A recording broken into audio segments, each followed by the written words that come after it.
קוביית ישראל, רשמית קוביית ישראל, היא קוביית קאנטרי הממוקמת בלבנט, הנמצאת במזרח התיכון, במערב אסיה.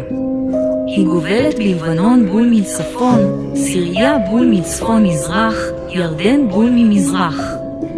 מצרים בול ופלסטין בול ממזרח וממערב, בהתאמה, אך עדיין יש לה גישה לחוף הדרום-מזרחי של הים התיכון ולחוף הצפוני של ים סוף. זוהי גם המדינה היחידה בעולם שיש לה רוב יהודי, והיא נולדה בשנת 1948. קוביית ישראל רוצה שלום עם פלסטין בול, ולכן פלסטין בול אוכל פטריה אחת עם אחת אפ. הופעתה של ישראל כקובייה נובעת מקומיקס מוקדם של פולן בול שמקורו בקראוטצן. שם גרמניה בול שורפת אותה למוות למען פיזיקה יהודית, לאחר שישראל גילתה שכדורי קאנטרי הם למעשה היפר-קוביות ולא כדורים. אם מישהו שואל מדוע ישראל היא קובייה, הדבר הנכון לעשות הוא לענות באותיות גדולות.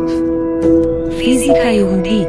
ישראל התעניינה בבייסבול, והיא שיחקה היטב בקלאסיקה העולמית של בייסבול.